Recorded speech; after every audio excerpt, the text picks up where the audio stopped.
So, Jeremy, how did you get involved with Bitch Ass? Because that title right away is like an eyebrow raiser, too, right? Oh yeah. No, it was a good litmus test before even shooting a single second of film, what people were going to feel about it. Because as we went to the prop houses to set up accounts, it was a kind of an indicator of who was going to like the film and who wasn't based on their Right. reaction to the name. So it's pretty funny. I got involved because Bill Posley and I share a mutual friend, Brent Leidick, who's an amazing human being.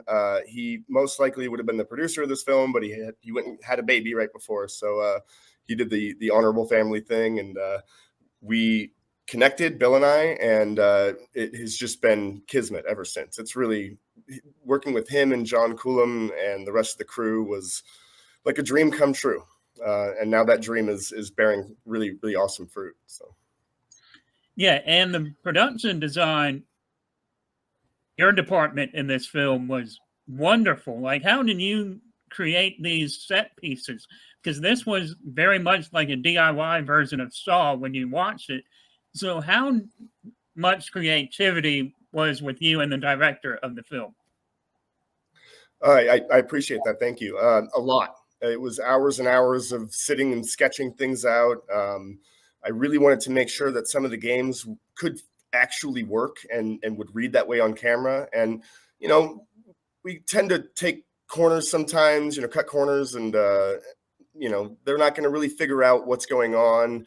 But I really wanted to dial it in, like the physics of the Jenga set and drop four. So it was a lot of creativity, a lot of research into pulley distribution and things like that to get that one to work. And just a lot of hours of kicking ideas back and forth. My art director, Kyle Eleveld, and I would just sit for hours on end before we built anything, talking about, all right, what's the best approach? How do we make it cheap, safe, and look good on camera? So I think we pulled that off in a great way. Yeah, I and think you we're guys able did to, too. Yeah. Yeah. And just and pay homage to the 90s with those kind of 90s based board games that we used in the film. Yeah. And I got that vibe too, that it was kind of like a 90s homage too, especially with the way that, of course, Tony Todd introduced the film and putting a Yeah. VHS in. You get those blockbuster kind of memories when he put the VHS tape in. And like, Yeah. I guess, is it up to you how like the VHS tapes like looked in the production design department as well with like the ones you put in there? Because I saw the video head cleaner and I kind of chuckled at that VHS tape too when I saw that. Yes. Yeah. That was myself and my set decorator, Danielle Marandino, that set that up while Kyle was rigging the chandelier with the spider webs on it.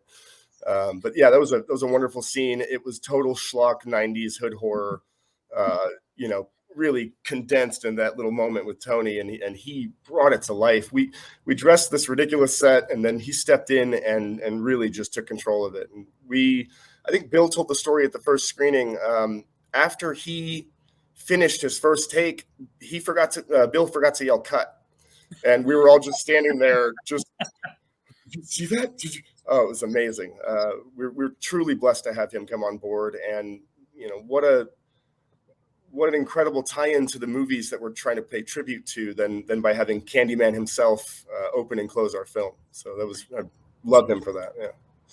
Right, because he listed all those movies that you knew, and then of course he introduced Bitch Ass as the first black serial killer. Mm-hmm. Reading the script before you signed on, if you did, what really stood out to you from the script?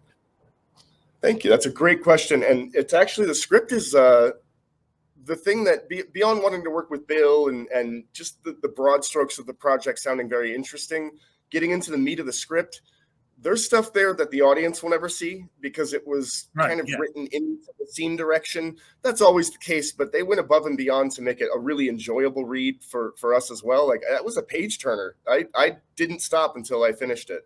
And it was just little things like how they would introduce a character and how they would describe them. And it really made you feel it more and want to bring that to life. So that was, for me, it was great. It was I've worked with many different directors, and communication and just being able to get an idea across clearly is the most important thing. If we can have that, then I can always pull off whatever vision is needed. So that was the case in this film.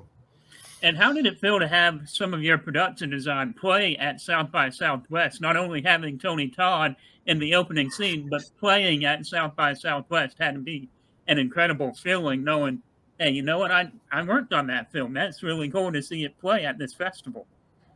Yeah, I couldn't be happier. I actually extended my trip twice now, so I could see the concurrent screenings. I'm going to be here Saturday to see the last one, and then I got to haul back to LA to get to work. But no, it's wonderful. I'm so overjoyed. I've been spending the evenings with the crew and the cast that's here, Shane and John and Tunde, and it's been wonderful. The greatest part for me was having people. I didn't even speak on the first screening panel. It was just the actors and Bill and John, but I still had people coming up to me afterwards asking about specific production design things, specific scenes, and it's awesome when someone catches what you were trying to throw out there in a subtle way, and they pick up on it. And that was my favorite part so far, is having those engagements. Right. And continuing on the production design, of course, you probably had to create so many blueprints before anything really got built. So how was that process like, going through the blueprints?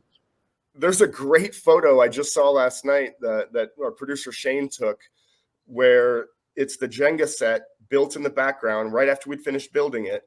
And then he's got the folder in the foreground with the stick figure, schematic that I worked out to make it make sense. And it's great. It's accurate to what we designed. And I love those moments where, from concept to completion, it worked out. So. Yeah. And so you got Bitch Ass in the can, so to speak. Like, it's been done. You guys premiered it. It's played at South by Southwest. What is next for you, if you have anything lined up?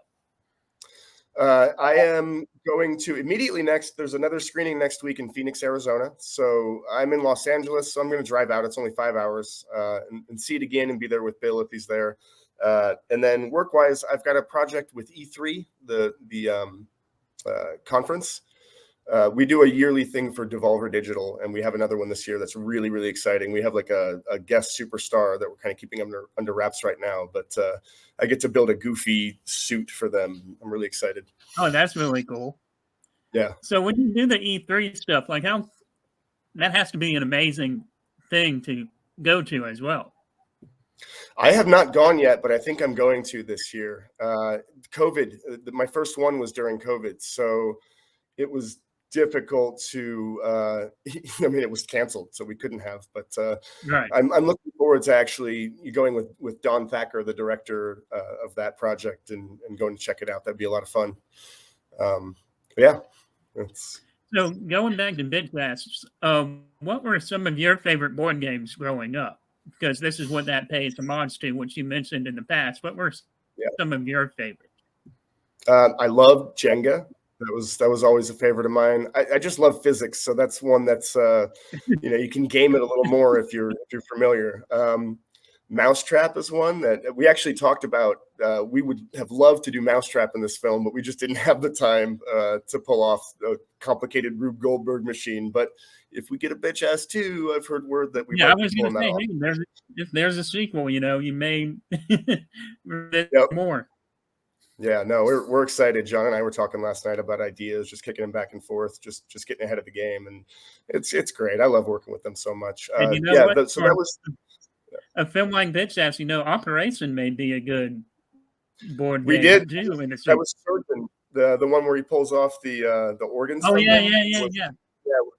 And that was definitely, it was like, we have to have that. It's iconic from the 90s. So yeah, that was a fun one. He didn't have the glowing red nose, but there was plenty of blood. Right. So yeah. So Jared, thank you again for joining me tonight. It's been really fun, and congratulations on South by Southwest and Bitch Ass. And incredible film. I think a lot of independent genre fans are really going to get a kick out of it when they get a chance to see it.